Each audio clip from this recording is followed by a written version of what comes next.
ৰাষ্ট্ৰীয় স্কুল গেমছত অসমৰ কাৰাটে খেলুৱৈ ৰশ্মি প্ৰধানৰ ব্ৰঞ্জ দখল। ৰশ্মি প্ৰধানে চৰাইদেউবাসীলৈ কঢ়িয়াই আনিলে গৌৰৱ। ৰশ্মি প্ৰধানে শিক্ষা গ্ৰহণ কৰি থকা চফ্ৰাই উচ্চতৰ মাধ্যমিক বিদ্যালয়ত অৱতৰীয়া বিহুৰ আনন্দ।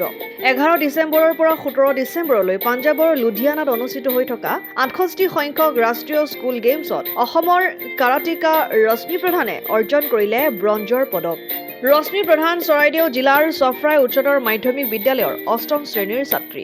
ৰশ্মিৰ এই সফলতাৰ খবৰ পোৱাৰ লগে লগে বিদ্যালয়খনৰ শিক্ষক শিক্ষয়িত্ৰী আৰু ছাত্ৰ ছাত্ৰী আনন্দত মতলীয়া হৈ বিদ্যালয় চৌহদত এক আবতৰীয়া বিহু নাচি উৎসৱমুখৰ পৰিৱেশ সৃষ্টি কৰা দেখিবলৈ পোৱা গ'ল। ৰাষ্ট্ৰীয় পৰ্যায়ৰ এই প্ৰতিযোগিতাত ৰশ্মিৰ সফলতাত বিদ্যালয়খনৰ শিক্ষক শিক্ষয়িত্ৰী কৰ্মচাৰী বৃন্দৰ লগতে অঞ্চলবাসী উৎফুল্লিত হৈ পৰে। চপ্ৰাই বৰপথাৰৰ নিবাসী পিতৃ বিকাশ প্ৰধান আৰু মাতৃ কমলা প্ৰধানৰ দ্বিতীয় কন্যা ৰশ্মি প্ৰধান সৰুৰে পৰা কাৰাটেৰ প্ৰতি আগ্ৰহী। অসীম কষ্ট সহিষ্ণুৰ মাজেৰে ৰশ্মিয়ে পঢ়া শুনাৰ সমান্তৰালভাৱে খেলতো মনোনিৱেশ কৰি আহিছে। ৰশ্মি প্ৰধানৰ এই সফল যাত্ৰাত প্ৰশিক্ষক ইদুল হুছেইনে যথেষ্ট সহায়ৰ হাত আগবঢ়াই আহিছে। প্ৰশিক্ষক ইদুল হুছেইনলৈ বিদ্যালয়ৰ তৰফৰ পৰা কৃতজ্ঞতা জ্ঞাপন কৰে। মথুৰাপুৰৰ পৰা ইছলাম আহমেদৰ ৰিপৰ্ট, অসম আদিত্য। NKS হুণ্ডাইলৈ স্বাগতম।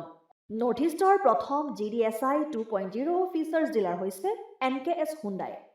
অত্যাধুনিক সা সুবিধাৰে তৈয়াৰী মষ্ট আপডেটেড হুণ্ডাই ডিলাৰ এতিয়া ডিব্ৰুগড়ত।